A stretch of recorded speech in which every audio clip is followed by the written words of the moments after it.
Hi, this is Michelle Mardelli, youth worker. And François Alarodet, family counselor. And you're listening to Bagot Talk.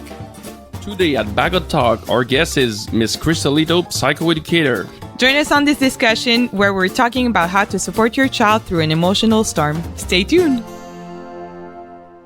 Thank you so much, Miss Krysta Letto, to be at Bagot Talk with us today, this morning.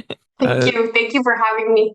It's such a pleasure. We're so lucky that, people that makes podcasts on their own, not at work. It's a struggle sometimes to get good guests and professionals so we can go deep down lots of things, but we do it with work. So we're getting paid and we can have awesome guests on the show. Like you.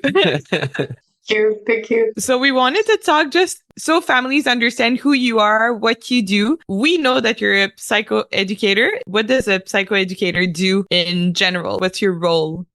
So I no longer use the professional title of psychoeducator, but it's very similar. So my functions did not change. Okay. I was a psychoeducator for a few years, many years, from 2013 to 2021. Okay. And essentially, at that point, I worked within the school systems, and I also had private practice. So basically what I've done is I helped big people. So whether it was the teachers, the staff within a school, or also the parents with who I work, I helped them make sense of their child from the inside out. So often, parents or again educators, teachers are confronted with certain difficulties behavior-wise, and they wonder what's going on and how could we help our children to grow, basically, and how could we help our children within the different settings that they're in. And so my role was basically really to accompany the adults and the children to help set up an environment that will help them grow and thrive. So I do have my bachelor's and my master's in psychoeducation. Today I call myself a little bit maybe a parent educator or consultant. I work at Cœur, so it's my company right now, and again with the mission to just help big people really understand what's happening inside the children, in order to really offer them what they need to keep growing and to protect also their emotional health, because that's probably the biggest component right now in what we can see. There's different struggles right now in society, and it comes back to emotional health. So so that's how I would define my role, my mission. And that's why we have you here on the show, and as a bonus, you said that you work in the school system and you work with military families, right? Yeah. Yes, I had the privilege to work at DDO, so de l'Ordre des Ormeaux in Shannon, right beside a military base. So I was, for a few years, the psychoeducator at that school. So again, it was just a rich experience where I got to kind of sink into the certain realities and certain, also a lot of, I think this is what I've told you last time we've chatted a bit, but just to see the community bond or and all of the feeling of belonging. There's so much beautiful things that I've gained through my experience there, for sure. And it makes double sense in here in Bagotville, because it's a tiny English community in such a big French world in here, Bagotville. So families are really tied together. But one thing that's also super interesting is that from your background, we know that we are offering services for military families, but military families to their core are still just normal families that go through normal things, that go through normal challenges with the children, with the tantrums sometimes, or just, as you said, understanding what's inside the child. So I know how to react and how to not get too overwhelmed by it and understand it more. I think that's what's fun with you, is that we're going to go deep into that. Nonetheless, we do keep in mind the military background, but it's fun to go back to that core of understanding of we're just normal families going through normal life. Yes, everyone's human beings with the same needs, the same, emotional world as well. The difference is certainly then different experiences that we can live and encounter, depending on who we are, can sometimes exasperate certain emotions and stuff. But humans are humans, and everyone has reality and context that could come sometimes and explain what we can see from the outside. Yeah. which leads us back to our goal was to exactly, as you said, address how to understand the emotion of your children and how to be able to go with them through them. I think one of the struggles as a parent is I want to fix it for them. I want to do it for them. And if I go through it, he doesn't have to go through it. My kid doesn't have to pass, and then it will be easy. But there are some struggles that parents just have to help navigate, which is learning to not get involved, but to put the right tracks. But it must be super hard to learn that for parents. Yeah. So what we're seeing right now is just this entire shift of a lens in understanding children's behavior and understanding what we're seeing from the outside. So before we were in something we would call more of a standard or popular behavior approach, which would lead the parent or the educator desiring or wanting to stop, squish, or fix what we can see on the outside. So fix the behavior if ever it's something, for instance, if I see that my child is being rude or impolite, I want to stop it. Or if I see my child having a tantrum, I just want to squish it, because if he has no tantrum, well, then he should be fine. So this was the typical way of understanding behavior before. Today, now there's a new lens. There's, neuroscience, attachment-based science, developmental science are shedding light on what's happening inside the child. And exactly like you say, is that our role is not the one to fix emotion or squish or stop what we see in the outside. Our role is much more coming alongside the child and to allow the emotion to be expressed, and then obviously with some time being able to change it if need be. When I say change it, is change the form of expression. It's not changing the fact that he's feeling a feeling. Our children, like us, they have all of those big feels going on inside of them. And when they're young, and the younger they are, the bigger the feelings and the less equipped they are to deal with it. So they're very stirred up, and stirred up because of a lot of things, because of life, because of the, it's hectic. We're often putting them, in different settings and school settings, and sometimes they're not always ready. So there's a lot going on inside of them. And I think that the biggest shift right now is just trying to understand what's going on in our role within that relationship or that dynamic, and even our role as parents, as big people, when our children do have those tantrums, or do have those behaviors that sometimes are difficult or challenging for us to see. And that's crazy, because a couple of weeks ago, we've had another psychoeducator in French, this time, Sarah Amel, psychoeducatrice. And the subjects of the podcast, they were not the same, but it's the same thing. They just said, we talked a lot about we're not good as adults to deal with emotions. Usually, like a baby cries, everyone's gonna go and do some giggles, and you're gonna try to entertain just to stop the crying. But the crying has a purpose. That's what we've talked about, that we understand that biologically speaking has a purpose for the body to regulate itself. The same way as you would sweat if it's hot outside is for your body to try to cool down your system. Well, crying is the same thing. It's just it's your way of dealing with those feelings that you're feeling. But like you said, kids are not yet equipped because the brain hasn't developed enough for them to understand all of these. And if we as adults still have issues of understanding our own emotions and communicating what's going on and what we expect, what we need to resolve this, children, it's way worse. They do not know. Absolutely. And even so many adults have difficulty feeling their feelings, which lead to so many other difficulties. So now we're just taking it back from the start and saying, listen, guys, our children will be stirred up in life. They will be stirred up when, when they're frustrated. They will be stirred up when they feel anxious because they don't want to let mama go, or they do want that cookie before supper. And we said, no, they're wrong. So we will, set boundaries. They will be stirred up. And then our role is to be, beside them and allow them to feel those feelings. Because it's only through feeling your feelings that eventually you can actually develop a relationship with them.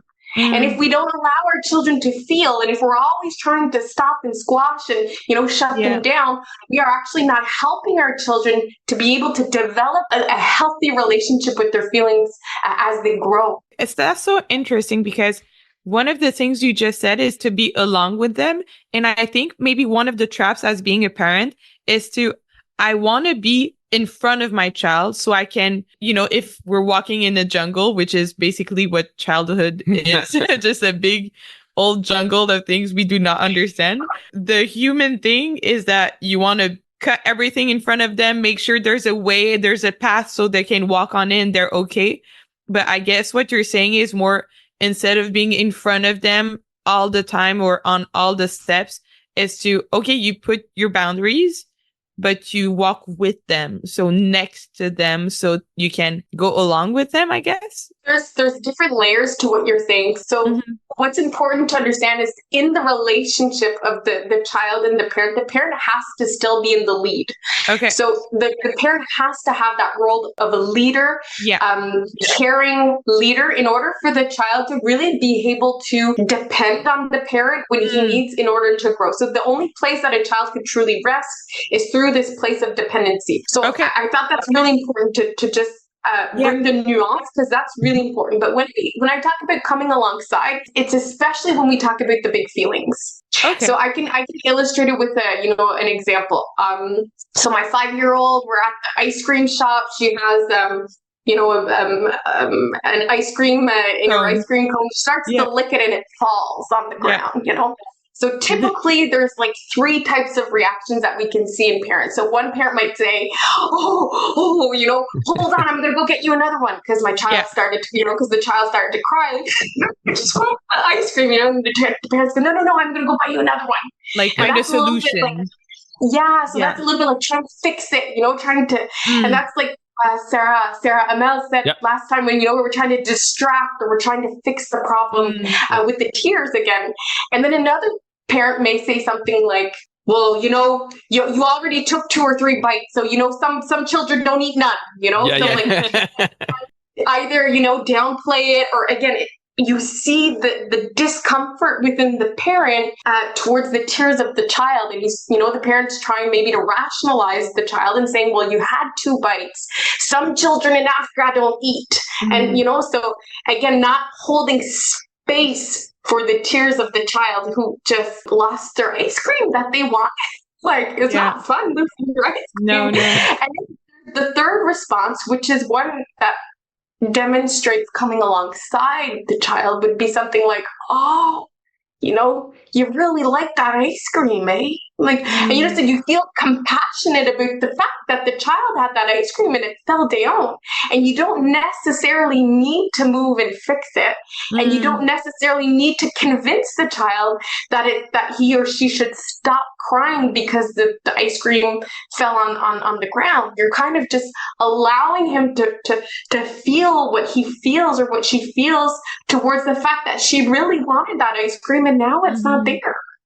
Yeah. So that's what I mean when I say come alongside. But to come alongside, you still have to have that type of leadership position, but not one of which that's trying to squish the emotion, one of which who's able, I would say, firmly, with a lot of caring, hold space for what the child is feeling.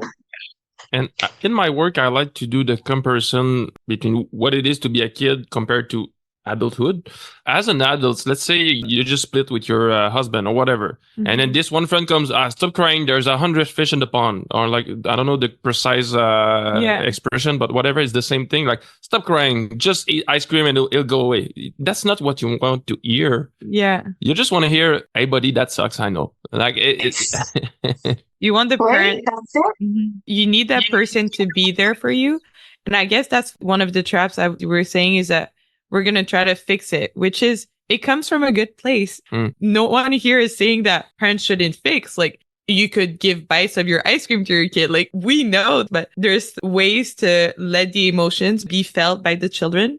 But it must be so overwhelming for the parent to see your child go through this and not be able to help them, because that's what you want to do, right? You want to help them.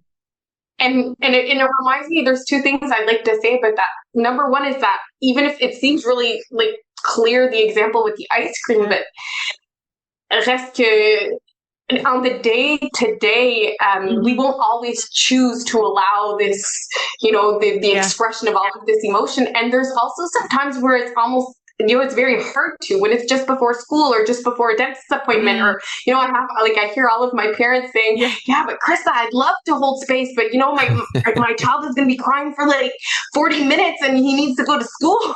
And I need to go to work. Yeah. And we need to go to work. Like, absolutely. And that's where I say in the 3 different interventions, sometimes we may choose a different one.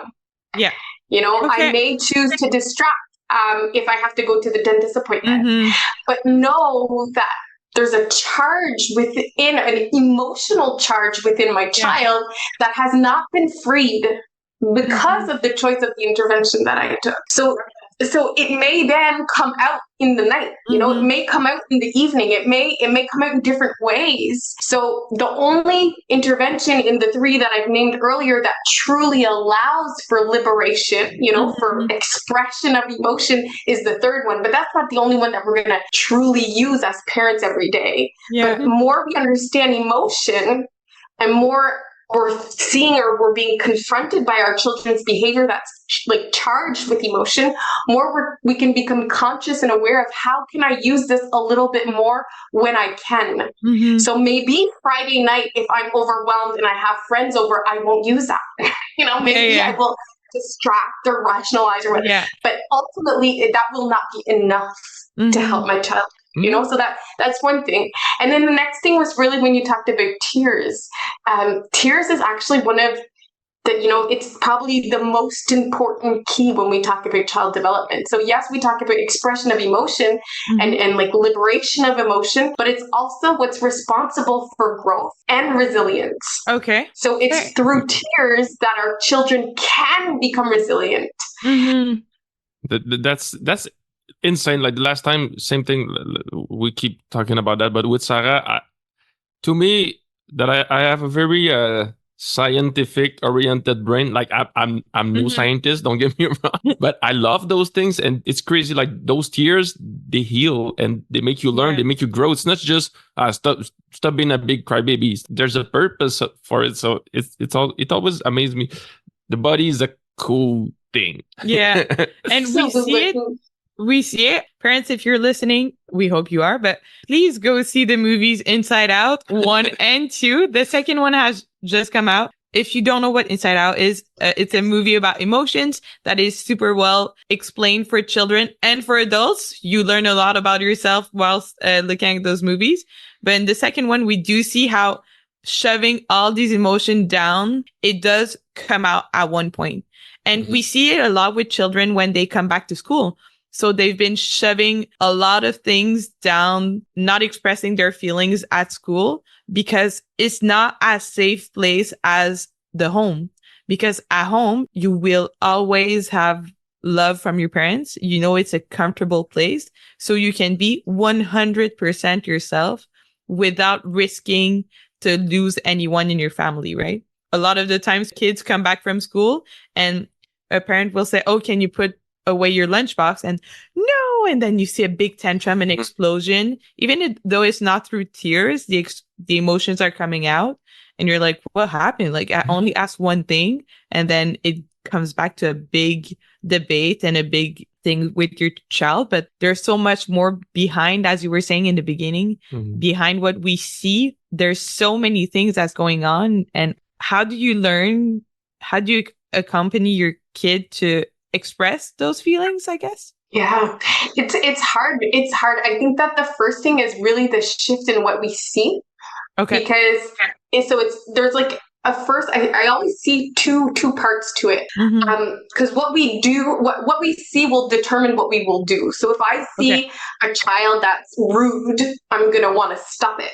Yeah. If I see a child who's dysregulated, who's having a hard time, I'm more inclined to come alongside and to be caring in order to help them. So we really have to adjust our, how we see and how we interpret, if you wish, our child's behavior. Because again, if it's violent, it has to stop. If he's feeling super frustrated and he doesn't have the means, I'm going to use myself in order to step in and accompany him and guide him and allow it to come out in safe ways. And again, it's not being boundaryless, no, not at all. it's stepping completely in. So it's taking charge of the situation with a lot of caring and understanding. Oh boy. And there's interesting stuff because there's like a few laws of emotion that to me, all parents, all educators, all like big people in the world should know. And one of which is, when there's a charge, there has to be a discharge. Okay. So like it stirs us up, so it has to be released sometimes. Yeah. So I'm actually much more worried or concerned when I have children who lost their tears. Who has no more fears, no more tears, no more, and then they become very aggressive, very anxious, very, rigidities come out. And so I'm much more worried about emotional health when they lose their tears and it just becomes more into aggression, rather than our children who still feels and have access to their vulnerability. Yeah. And vulnerability may look like, again, I'm sad, I'm frustrated, I'm disappointed, I felt rejected, I feel isolated, alone. So all of those words that have, that vulnerable feeling attached to it. Yeah. I'm afraid, those feelings are important to have in terms of emotional health. Another important law when we talk about emotion is that it's not always expressed where it's been, let's say, created.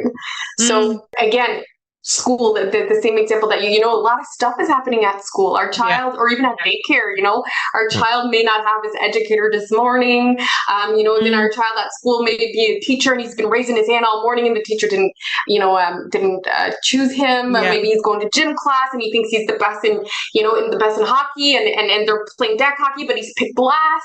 Like, there's all of these feelings of rejection and so our children are being stirred up, but they don't have necessarily the room within those walls to have the expression that's needed and required to find balance and equilibre again. So again, at home, then it's released, and the parents are like, I don't know what I done.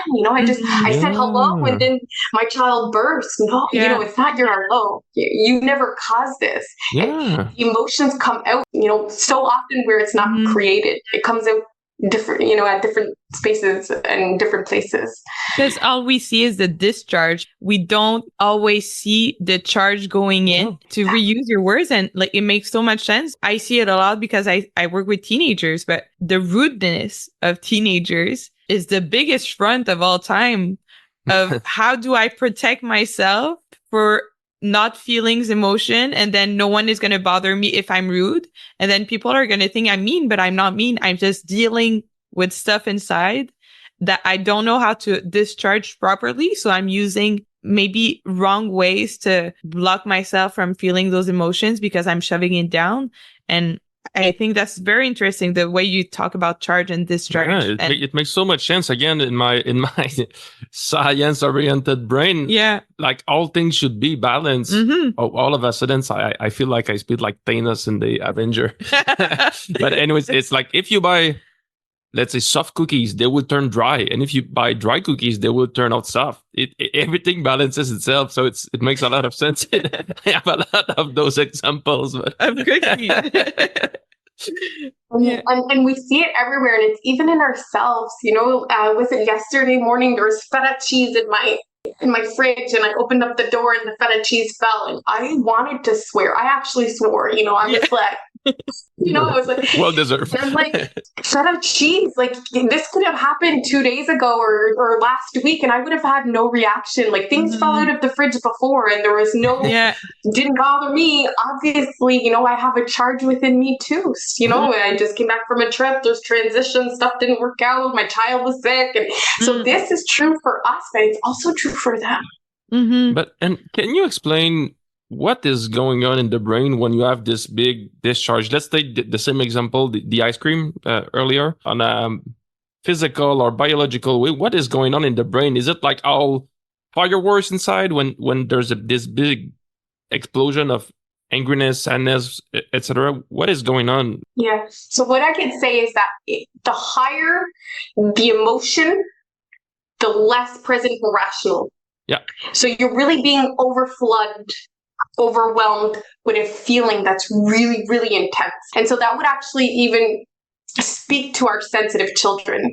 So there's between 20 and 30% of our children who are sensitive, highly sensitive, hypersensitive, which means that not only do they get a lot more information from their environment than I would say the norm, but they also feel much more deeply. And so what happens is that the stronger your feeling is, the more overwhelmed you are, the less regulated you are, and the less access even to your logical brain you have. Yeah. So it's like, it's like you flip your lid. You're not, you're overwhelmed with the big emotion. And it's interesting because the role within that, so that's like, how do I say, that's how I would describe the tantrum, like, like the bacon crises, or again, like the very overwhelmed, I was going to say not schooler, but child that goes to school, student. Yeah.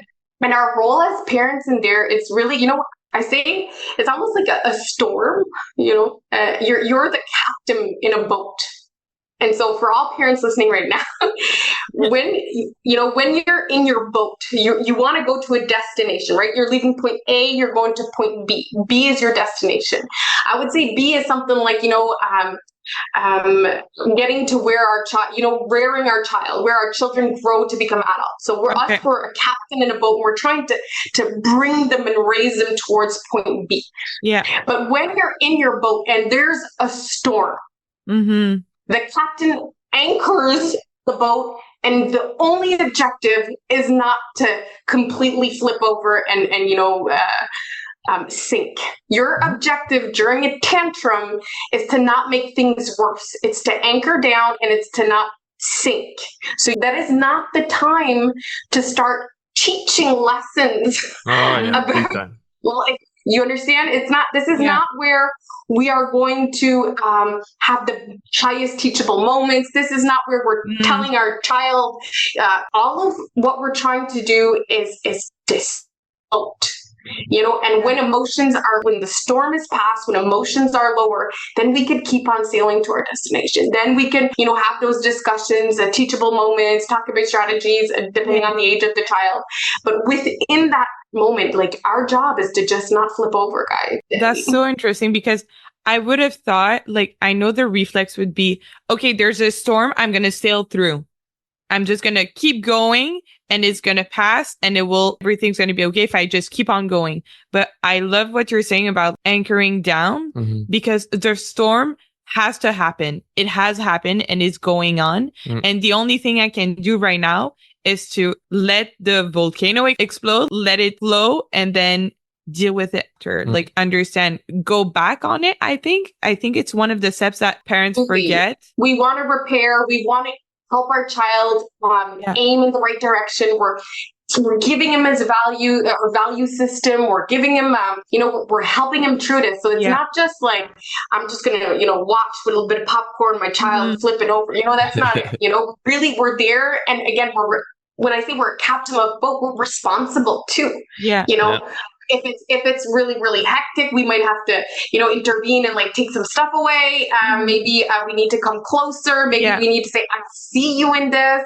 But depending on the situation, we have to be active within this role. We are the leader, but what I'm saying is, when I talk about the destination, is more so, this is not the time to push growth on a child. This is not time for him to learn lessons, or that he's good. This is not that time. This is not where we get all of the essential learnings that are not being done at that point. All we're trying to do is help him pass through, his big emotions, but not keep navigating and raise, like, in our big ideas, because sometimes that's what I'll get from the parents, and I totally understand it. I feel that way. Even if I have all of this knowledge, I still feel that way sometimes. I'm like, hey, how come she's not using her words? How come she's not, we ask ourselves, like, hey, does he, I don't know, he's 9 years old, he should have better ways to come, but it's not during that time that that can actually happen. So it's just, it's to remember that, like, what does he need right there, right now, often is a presence, calm presence. The the younger our children are, the more they actually need our brain to regulate out. So we're actually sharing them, our brain and our state of our nervous system, in order for them to regulate themselves. So that's co-regulation. They're not able to.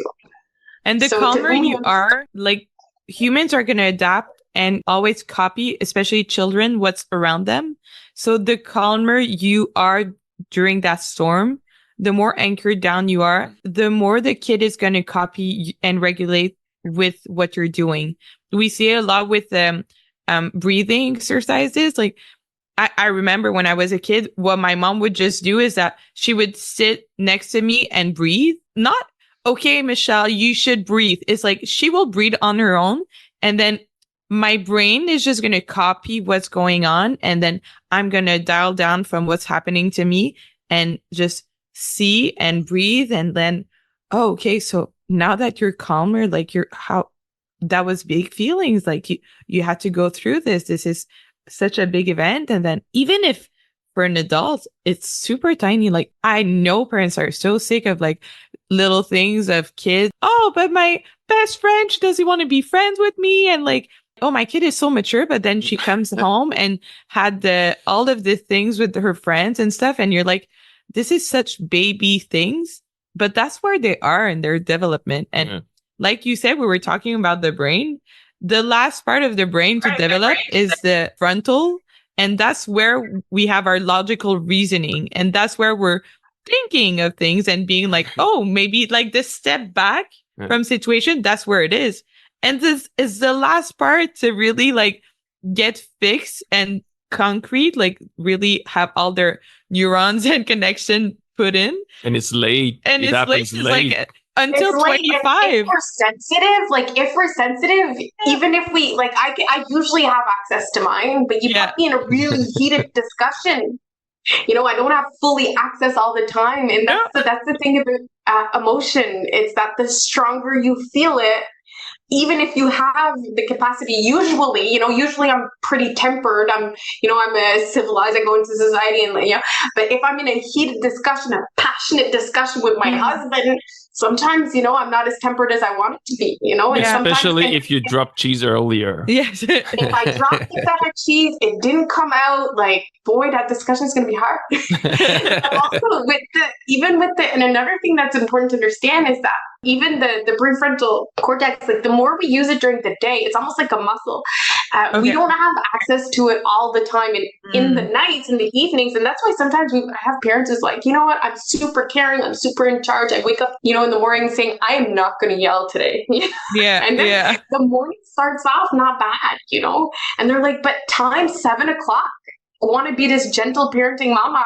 And I'm just like, get to bed, and they're like, the patience, I'm not as tempered. I'm not as patient. and a part of that is really normal, although I don't necessarily promote those types of stuff. I think it's important to validate and shed light on the fact that there's stuff in that's normal, And, for sure, because I think there's one of the things we say a lot is that if as a parent, you're not expecting your child to be perfect, your child is not expecting your parent to be perfect either. There are ways to learn from your parental mistakes, or just not mistake, but setbacks, or just not even setbacks. It's just like you're human as a parent. And that's what you're giving as an example and learning from. Sometimes you're going to scream, and that's okay. Like maybe today was a big day for you as an adult and as a human, and you've had your fair share. And at this particular moment, the thing your kid made or what happened you just screamed and you didn't know how to handle the situation better at that time.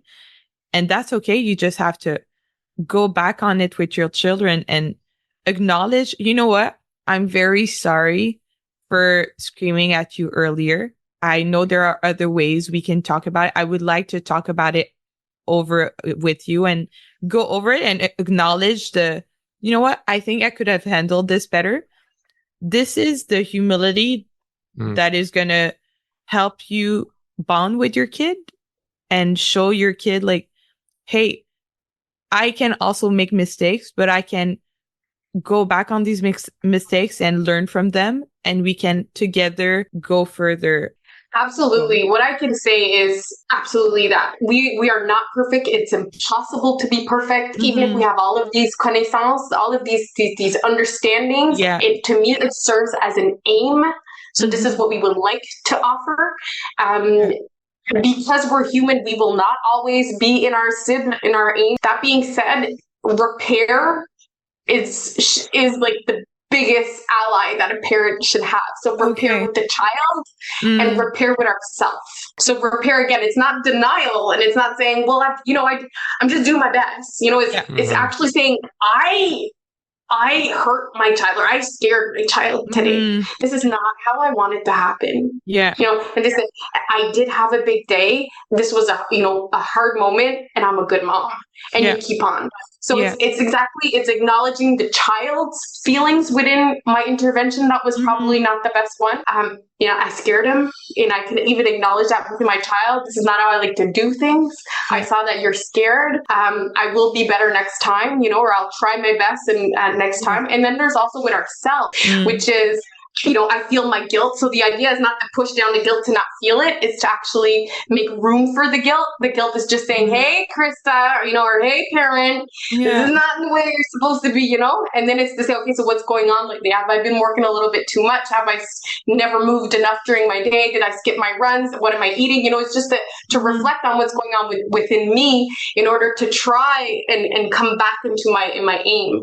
And it's really the key part of that is not actually all of the mental gymnastics, but it's actually all the feels related to the thoughts. So making room and space for the guilt, making room also for the feelings within my child. But repair, absolutely, because we're all stepping into parenthood with our baggage, with our wounds, where I'm at, where someone else is at.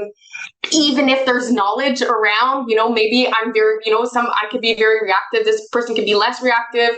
There's so much going on. So again, the knowledge helps us to aim in the right direction. But a lot of how, whether I'm triggered or reactive or, where I'm at is actually determined a little bit more about my healing process and the wounds that I've experienced in my life. So we're all coming into this with our baggage, and I think it's important to be kind with ourselves as well, when we talk about the emotions of our child, but it's just important as it is with our own self. And it reminds me, I'm learning to be a parent at the same time as my kid is learning to be a kid. So it made a lot of sense for us, this sentence, and it summarized well what you just said. It's just, we don't know.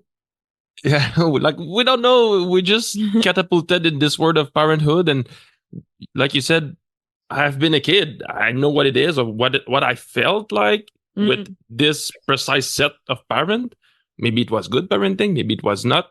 So I need to learn from it and what were the mistakes, quote, and what can I do better. Absolutely. And the more we're attuned to what's going on within our child and within ourselves, like the emotional world, the more it's going to lead us, I would say, intuitively in like a healing journey. Like we're going to try and make sense of what's going on. We're going to try to become a bit better. And exactly, I always say, we grow as we go. We're still in it. So yeah, we were talking about, okay, when there's a storm, we're anchoring down. How do you come back to it with your child? Like, let's say there's a big tantrum. What can you do? Like, what are maybe the do's and don'ts? What are the things that are going to help me as a parent go through this? So for sure, if we start with the don'ts, like you said, it's not to add on any frustration. So when we understand a tantrum, it's really important to understand that it's rooted in frustration. Frustration, what it is, like in a nutshell, is feeling stirred up about something that isn't working for you. Okay. Losing control. That's what it is. And it's one of like the primary emotions. So it's just something that is not working the way you like it to work or the way you thought it would work out. So it's not working for you. So we can imagine that there's a lot of stuff not working for our children because there's a lot of stuff that isn't working for us as adults, Yeah. And so it's really important to understand that it's rooted in that. So one of the aims is not to increase the frustration while you're in a tantrum. So increasing a frustration could be something like anything that would be, for instance, the menace. What's menace? Threats. Yeah. So if you don't stop right now, you're not going to have any. So what it can do temporarily, it could squeeze them. It could flood them with alarm. Yeah. So maybe at the moment they'll stop, but then in 2 minutes later, it's going to come out again. And we're like, it just stopped. Why is it coming out again? It's because the intervention we use actually increases frustration or alarm. And so we flood the system, it sticks, but then it'll come back out not so. So we want to avoid that type of intervention. We also want to avoid things like timeouts, because the timeout what it is, if we want to look at it, if we want to zoom in on it, is actually you are not allowed to be in my presence with this behavior, So I'm actually rejecting you. So it's a what we call the separation-based intervention. So what we know today, science is really clear on one thing, is that the fundamental need of children is connection. They need to feel connected. It's actually, again, like we said, we're sharing our brain with them in order for them to feel safe, in order for them to become regulated again. Yeah. So the thing with separation-based interventions, which is I'm going to use disconnection for you to obey.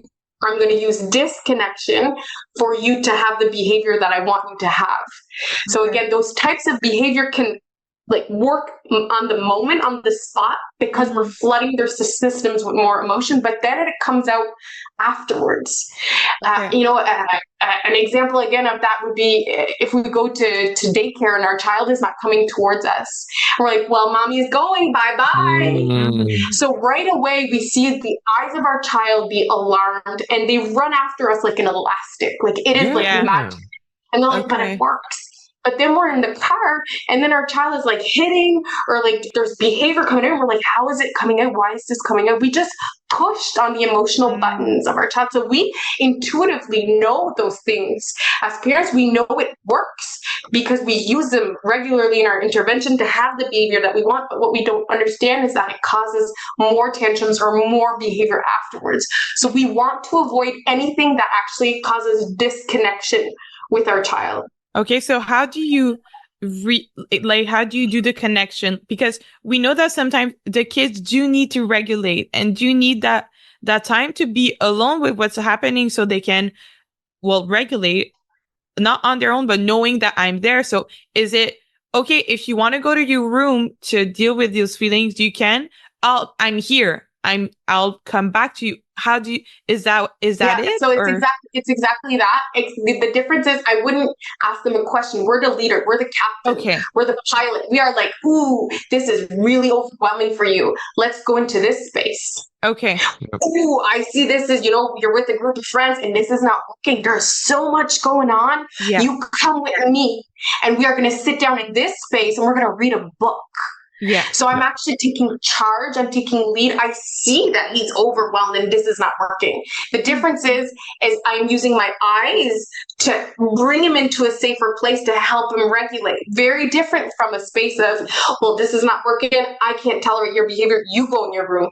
Yeah. Okay, I see the difference. So it can look the same from the outside, which what I mean is that the physical fact that he's being, taking away from a group could look the same on the outside, but what's happening and how we do it in terms of preserving relationship and connection is what's the most important. So yes, we have to deal with behavior. We have to deal with behavior. The thing is that we want to deal with behavior while considering the relationship. Okay. We have to understand that if it's only with disconnection, it's going to contribute to difficult behavior. So does that make sense? It's a bit theoretical. Yeah, it does. And so keeping that connection will help you, as you say, if we come back to the anchoring, it will help you go through and be able to de-anchor yourself at the proper time, I guess. So what happens is that our child actually needs us to feel safe. They need us. Yeah. We are creatures of attachment. Our child, if we take a baby who's crying, like the minute you put him on, you take him, they'll usually settle down easily. Yeah. Our child falls down because they hurt their knee. They're going to run to us because we're their safe place. So what we don't want to do is say, go in your room and when you figure it out, you come back to me. Because we're no longer what we want to say is, okay, I see this is overwhelming. Let's go to this place. And if the child is like, I don't want you there, fine. I'm going to take a step away. I am still here. And maybe we'll come back up with a granola bar or his favorite banana muffin because we know that this is a way in. And he's not in charge of coming back to see me. I'm in charge of the relationship.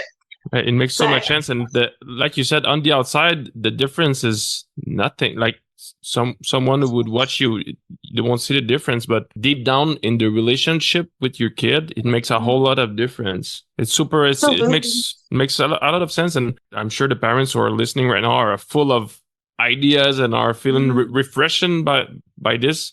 even coming back with food, I've done it so many times with children. I've worked with kids in camps and stuff. And when they're away from their parents, we see a lot of tantrums. We see a lot of things going on, and they would scream or cry in front of me or in my office or anything. I would just sit there and be there with them. We don't know each other. So I can't be just like, okay, you should stop crying. It's like, okay, you're crying. This is what's happening. I'm going through the storm with you. I'm going to anchor down. I'm here. And then when you see the storm is settling, you're like, hey, would you like something to eat? Would you like to come with me, get a bowl of cereal? And they're like, yeah. And then you pour them the cereal, put some milk or milk first or not. You have those little funny things. And then when all their needs are answered and they come back to a safe place, you can have that conversation. I saw that something might have been bothering you before. Like, can you explain to me what happened? And you pass the storm in this way. Absolutely. The children need to feel taken care of. Mm-hmm. Yeah. And one way to do it is through food. You know, I don't know if you're like, if I think of Christmas at my grandma's house and there's this big old, feast there. Oh, now I feel at rest. I'm not working for food. The food is right there. Yeah. I feel taken care of through food. It's amazing. There's so much science right now and so much interesting links between food, feeling taken care of. So absolutely. I was like, when I was in the different school systems, in my office, there was like soap, granola bars, and and this was the way in. And the thing is that some children are going to be able to talk and open up, and some people don't. Some children don't even know what's going on inside of them, and that's okay too. Yeah. So we all really need to see as adults is, something's not working. Yeah. We don't even have to always know why. Mm-hmm. Something's not working for them. It's so interesting. I think we could talk about this for like hours and hours. We need to put ourselves on. Yeah, we need to apply some breaks because we could go. And I think every people who works with kid and with intervention, this is our candy right now. Like it's to this exchange, all this sharing is. Yeah, like we could go until noon, but as we talk about food, I'm already hungry. So before we let you go, we would like to know what are your stuff? Would you like to promote something? You talk about quarantine. Yeah, well, I mean, there's quarantine. So if you want to maybe explore my website, I have quarantine.ca. It's really funny because it's all in French. But I do offer, stuff in English as well. But being right now, most of, let's say, like the recordings, I offer trainings, I offer conferences, I offer also some parent consulting, parent educating stuff. Perfect. So I am English, so I would absolutely love and enjoy to share in English. But there's also a French section, so if ever parents are interested in that, and if not, I can maybe just mention that a lot of my approach is from the Neufeld Institute. So I've been trained at that, at the Neufeld Institute, to have this, let's say, this developmental relational lens. And there's a lot of material there too that's available for parents and English speaking educators or parents or whatnot. So to me, it's important. I want parents to have interesting and up-to-date resources. And so there is mine, but there's a lot of professionals out there that we're going to link it, and we're also going to link it because it is good to have the resources to keep being updated with stuff. And because it's changing a lot, we're learning so much from things every day. And it's not like pseudoscience. It's really like thought through and explained properly to parents. And that's good. Yeah, that's awesome. So once again, thank you very much. I really feel it's going to be super helpful for our community that we trying to help. And thanks for being with us. Yeah, thank you. Thank you so much. Thank you for having me.